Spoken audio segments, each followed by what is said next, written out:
So I've been thinking a lot lately because, 1 week ago I actually turned 33. And well, for the first time in a long time, I would say, instead of asking myself, so what's the next goal? What's the next project or milestone? So these were the questions I normally asked during my birthday, during my journaling session.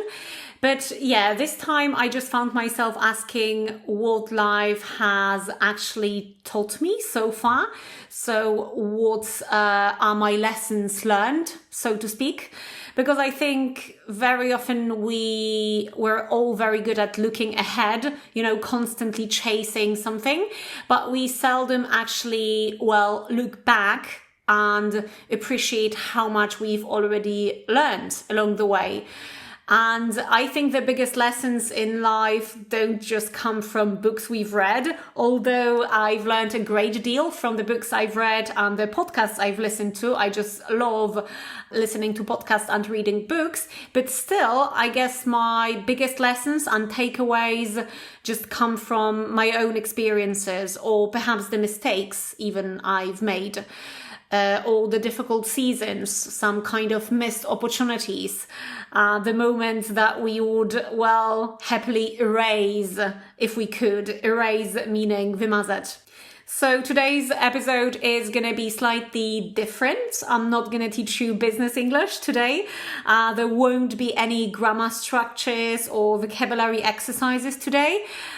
Instead, I'd like to just share, 7 life lessons, so to speak, that have shaped me over the past 33 years. Possibly there would be more lessons like that, but these are the ones that just came to mind when I was doing my journaling session. So some of them came from building my business, some from learning English or practicing yoga, or just, becoming a mom-to-be, getting pregnant. And some come from these moments that completely changed the way I look at life. So I don't know if these lessons will resonate with you. Maybe they will, maybe they won't. But even if one of them gives you some kind of different, perspective or makes you pause for a moment, then I think this episode will be worth recording. So let's begin. Ready?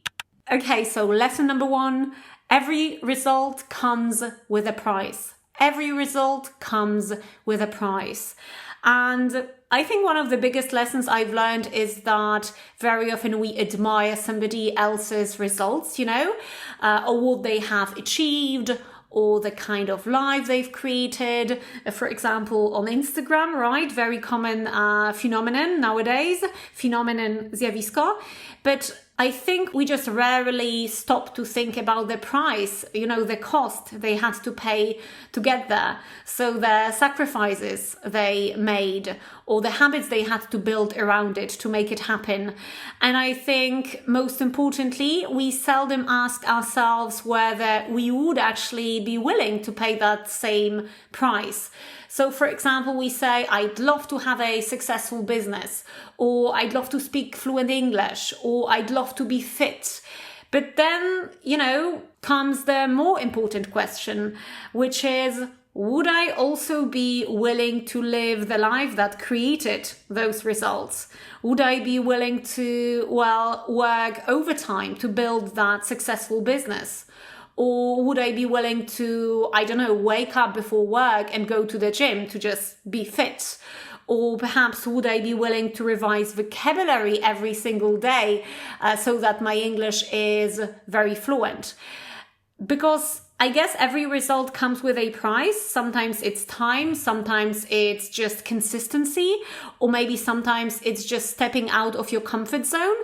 And sometimes it's just sacrificing something that's actually very important to you, I guess.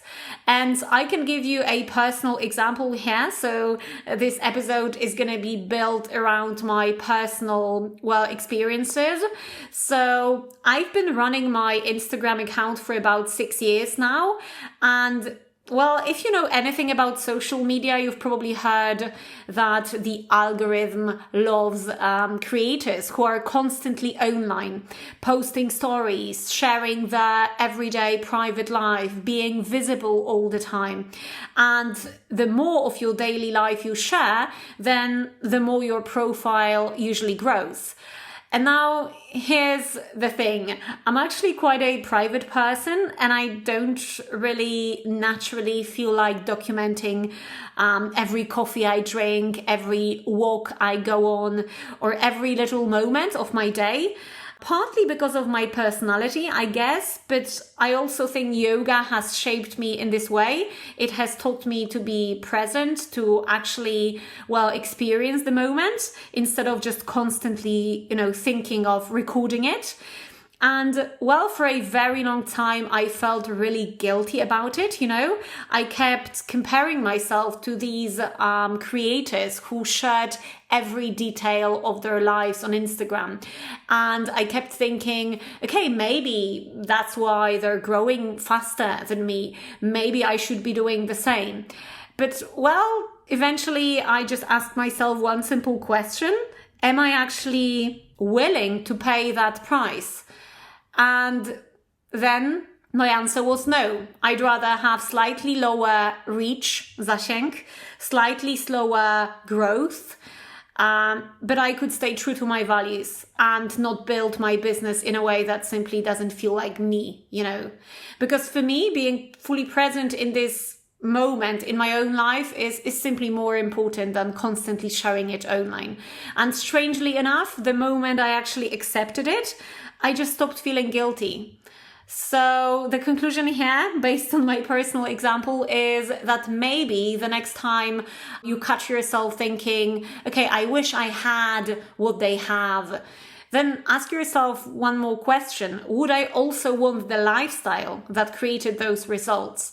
Because I guess that sometimes the answer is yes, but sometimes the answer is just no. And that's perfectly okay, right?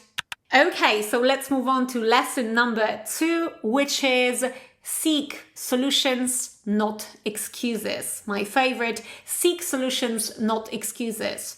So another lesson that has completely changed the way I approach challenges, I would say, is this. Whenever something feels difficult or even impossible, a first reaction, I guess, is often to focus on everything we can't do. So I don't have enough time, I don't know enough, it's too late for me, I'm not ready yet. And I guess we've all been there, right? But over the years, I've tried to replace this way of thinking with just one simple question. So instead of asking myself, why can't I keep asking myself, okay, so what can I do to make this possible? What can I do to make this happen? So instead of looking for obstacles, przeszkody, you just start looking for solutions, things that you can actually control, right? And I guess looking back today, I honestly think this mindset has helped me in almost every area of my life, seriously. Take my business, for example. So when I started creating content online, I had, no audience, no experience in marketing, no team, no expensive equipment. And honestly, I had no idea what I was doing at that time.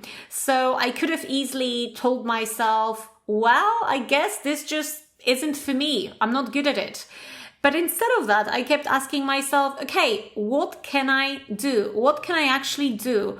What can I learn? Who can teach me? What's the next step? And then I simply kept moving forward, one small step at a time. And I guess exactly the same thing applies to learning English. So instead of saying, I don't have time to learn English, like a very common excuse, unfortunately, just ask yourself, okay, so what can I do to find at least 10 minutes a day for my English? Of course, on condition that this is your priority at the moment, right? And perhaps it will mean you have to give up on some activities like scrolling Instagram or watching Netflix, or perhaps you will combine learning English for example, watching a video class while doing your makeup before work or cleaning the house, right? Or maybe you will just revise vocabulary in an app while waiting for a doctor's appointment. So just do some brainstorming and focus on solutions and ideas, not on the obstacles, not on the excuses. Okay, and another example actually. So as many of you know, I'm about to become a mum, and I've been wondering what running a business with a little baby on board is actually going to look like. And trust me, I know it won't be easy. I know it's going to be hard. But instead of focusing on why it might not work, I just keep asking myself, okay, so what can I do to make it easier for myself? Or what can I do to just do the minimum, to be able to do the minimum in my business when I have a newborn on board, right? So maybe I should start planning more content in advance. Maybe I should have somebody clean my flat every week so that I have an extra hour or two to work on my business. So I don't have all the answers yet, obviously, but I guess asking myself those questions feels much more productive than simply telling myself it's going to be impossible. I can't do it, right? It's just so negative. It's not focused on coming up with solutions. And, you know, looking back today, I honestly believe that so many opportunities appeared in my life, not because I had better circumstances, okoliczności than other people, but because I stopped focusing on what I couldn't do. And I started making the most of what I could actually do. Because I guess at the end of the day, we all have these limitations, different ones, I guess. So some people don't have time, some don't have enough money or confidence, or some people don't have the experience required, right? But I guess what really matters is what we actually decide to do despite those limitations, I guess. Okay, ready for lesson number 3? And this lesson sounds as follows. Sometimes life has a different plan for you. Sometimes life has a different plan for you. This is what I have written down, lesson number 3. And this is actually a lesson I'm still learning, I suppose, that when something goes wrong or life doesn't go according to my plan, I just try to ask myself 2 questions. So a lot of questions, right? So what's the best thing about this? Or how can I make this experience, this bad experience, the best thing that has happened to me? And you know, it's not easy. I'm still learning how to do it. And I think yoga has, again, helped me a lot here because it teaches acceptance. It teaches you to stop fighting the reality, to let go of control, which, by the way, is still something I sometimes struggle with, letting go of control. I like being in control of things. And I guess probably the best example of this mindset, so how can I make this experience the best thing that has happened to me, was the flood in 2024, powódź, the flood. So as you might know, our house, the one we had been building ourselves like physically for months, was flooded in 2024. And well, that was really devastating because we had put so much time, so much work, so much effort and so much heart into that house. And when we saw it flooded, we were just, devastated. And at first we genuinely thought it couldn't be saved. And honestly, it's very difficult to see anything positive in a situation like that, I suppose. But then after some time, after a few days, I just started asking myself, okay, so what can I do to make this really terrible experience at least a little bit, better? And have to tell you something beautiful happened back then. So we just received an incredible amount of support from our family, from our friends, also from my Instagram community. And it just made me realize how many wonderful people I have around me, people I can truly rely on. And I also remember that for the very first time, I showed up on Instagram crying, no makeup, no pretending everything was okay. And it was a big thing for me because up until that point, I'd always tried to appear very professional online, So I was scared. I didn't know how people would react, whether people would judge me. But my community responded with so much kindness, so much empathy. And it taught me another lesson, that this vulnerability, difficult word by the way, isn't weakness. That sometimes it's exactly what connects us with other people. And I honestly think that flood helped me become a much more authentic person online. So strangely enough, something that felt like one of the worst moments of my life also brought something really beautiful. And probably thanks to that situation, now I'm able to record such a personal episode for you, where I'm also very much vulnerable, sharing my own personal stories. So definitely this terrible experience, the flood, resulted in a lot of positive things, but obviously you need to really dig deeper to be able to see them at this very moment when this kind of terrible thing is happening to you.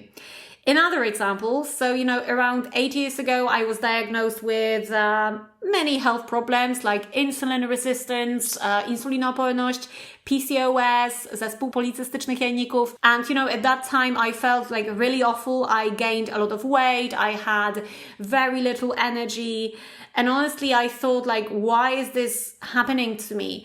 But looking back today, I can honestly say that those health problems really changed my life, because they forced me to, take care of myself.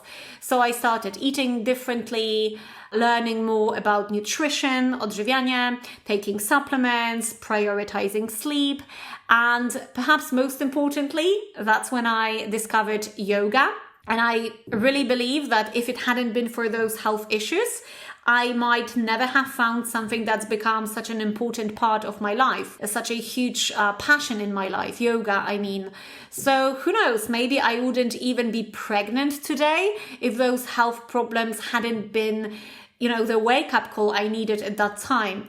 So today, whenever life doesn't go according to my plan, I still get frustrated or disappointed, but somewhere in the back of my mind, I just remind myself that maybe one day I'll look back and realize that this difficult experience also brought something good into my life. So maybe not today, maybe not tomorrow, but perhaps a few years from now. So I'm going to leave you with this reflection here. Perhaps you're going through some tough moments in your life at the moment. It's not easy, but it's definitely worth asking yourself a question like, what's the best thing about this experience? Okay, so lesson number 4 sounds as follows. Don't put yourself in a box. Don't put yourself in a box. So another lesson I've learned over the years is that we shouldn't just become too attached to just one version of ourselves or to one label, so to speak. Example, so for years I saw myself as Asia from English Boost, the business English teacher. And honestly, I think my community saw me that way too. That became my identity to some extent. But over the last year, something kind of interesting happened. So some people started asking me if I could help them build their own businesses or personal brands. And at first, I wasn't sure whether I should do it or not. And not because I didn't know how to do it, because after all, I'd spent the last 7 years building my own business. I'd invested lots of money in business courses, mentoring programs and coaching. I'd tested different strategies, made plenty of mistakes and learned a lot along the way. But the real problem wasn't my knowledge or experience. It was just, the label I had given myself.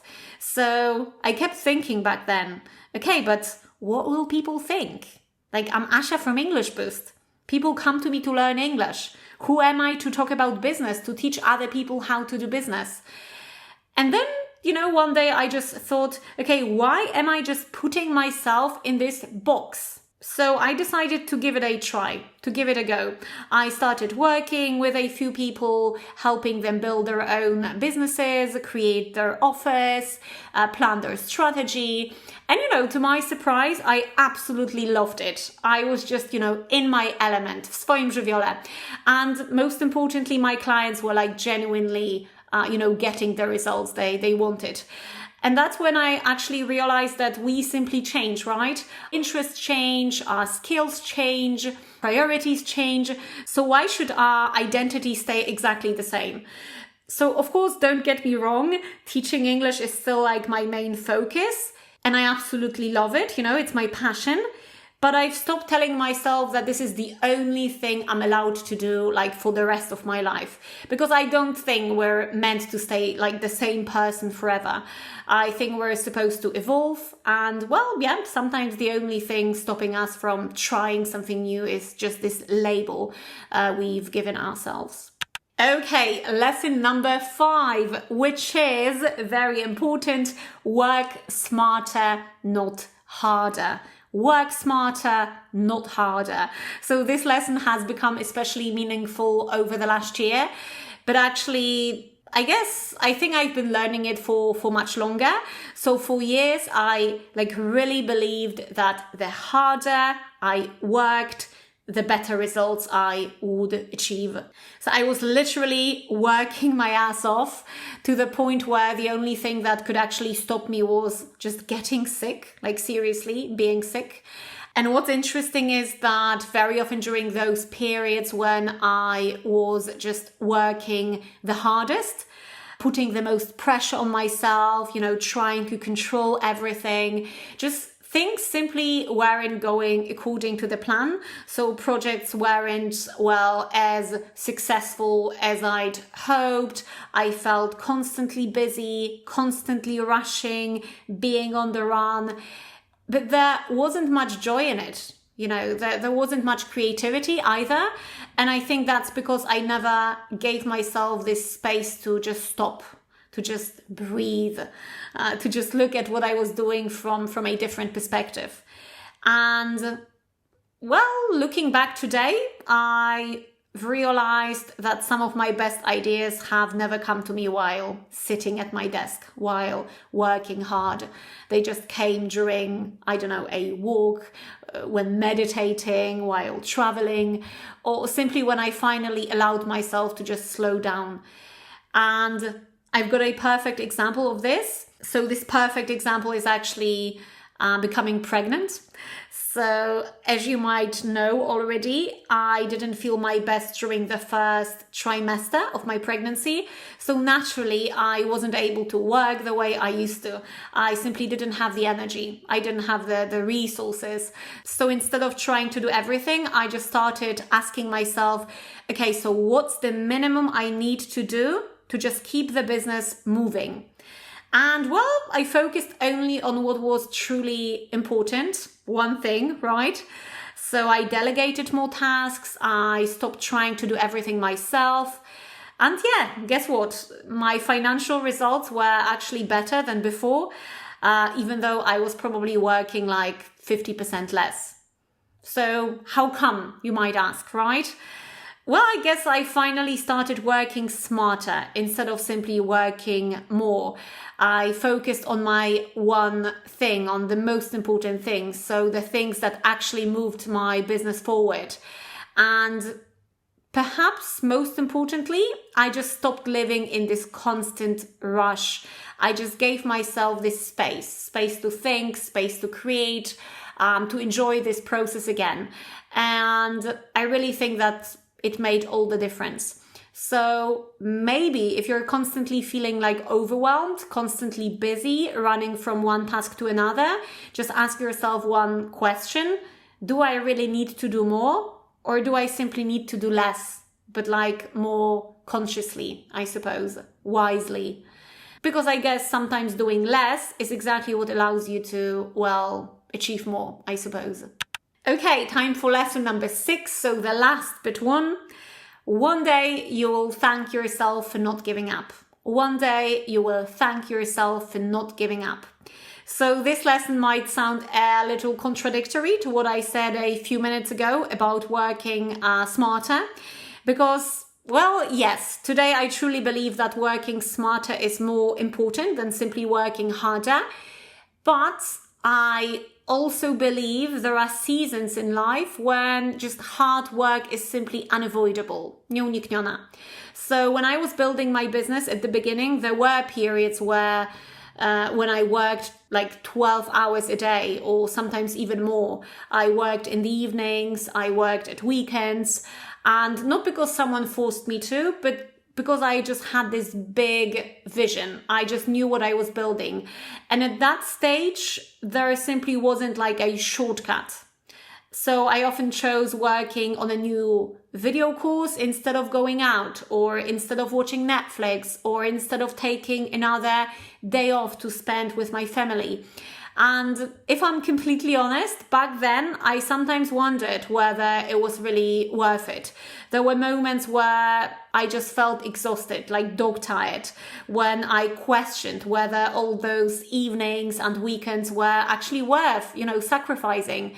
But looking back today, again, I know they were. I know it was worth it because those years made it actually possible for me to create the life I have today. So they gave me this freedom to decide when I work, what I create, who I work with.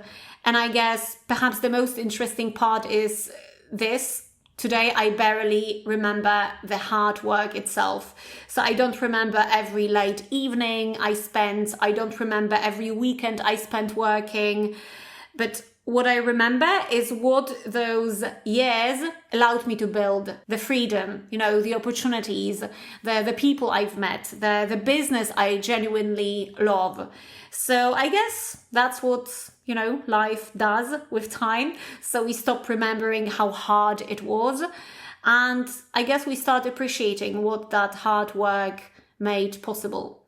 So yeah, whenever you're going through a demanding season at the moment, whether it's just learning English, building your business, or simply trying to get through some, difficult chapter of your life, then just remember that not every season is meant to be comfortable, I guess. Some seasons are just meant to prepare you for what's coming next. And then one day you will probably look back and, not thinking about how difficult it was, but just feeling very grateful that you just didn't give up. And the last lesson number 7, which is personally my favorite, very important, and this is discipline beats motivation. Discipline beats motivation.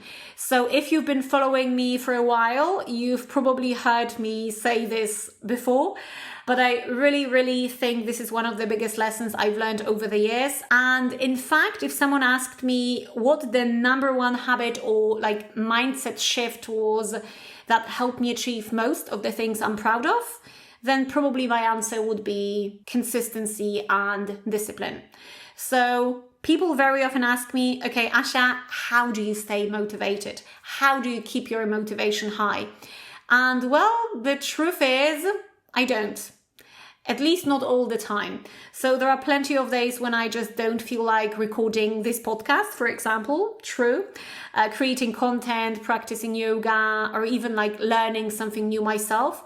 Because that's really the thing about motivation, right? It's really amazing. It feels amazing at the beginning. It gives you this excitement, this energy, this momentum. It just makes you want to start. But motivation comes and goes. So it depends on your mood, right? Your energy level, the weather even, or how well you slept. It's just simply unreliable. Motivation. And that's exactly where discipline takes over, I would say, because discipline says, I don't really feel like doing this today, but I'm gonna do it anyway. So I'm gonna do it anyway. And I think that's made all the difference in my life. So when I started my business, I was starting from zero. So there were months when projects didn't go as planned, when the numbers weren't where I wanted them to be, when I just questioned whether it was all worth it, but I kept going. And the same was true when I was learning English. So I simply followed my plan, even on the days when I just didn't feel motivated. And again, yoga taught me exactly the same lessons. So when I started, I was one of the least flexible people you could ever imagine. And by the way, even today, after completing a yoga teacher training, I still can't do like a perfect split, spagat. But honestly, like, who cares, right? I've stopped treating this split as the definition of my yogic progress, because I've learned to just trust the process. I know some people can do a split almost like immediately because of their natural flexibility or maybe this kind of dancing background. But for others, including me, it simply takes longer. And I guess that's okay. So yeah, I think learning English works exactly the same thing. We all start from a different place and we all learn at a different pace. So the only thing that really matters is whether you just keep showing up every day. And actually, this podcast is another great example of discipline beats motivation. So I've recently heard a statistic saying that around 90% of people who start a podcast quit before episode 10. So they just quit before recording episode number 10. And honestly, I understand why, because obviously, at the beginning, very few people listen to your podcasts. Almost nobody leaves comments. You're recording episodes for free, right? You're paying someone to edit these episodes, even though you're not making money out of it. So sometimes it truly feels like you're talking to yourself, right? But I also heard something else, that many podcasts only start gaining this real momentum. I mean, they become popular after 3 or 4 years of publishing consistently. So when I heard that, I smiled and I thought, okay, challenge accepted. Let's see where consistency takes me. Because when I look back at almost like everything I'm proud of, like my business, my English, my yoga practice, none of those things were built because I felt motivated every day, every single day. They were just built because I kept showing up like again and again and again.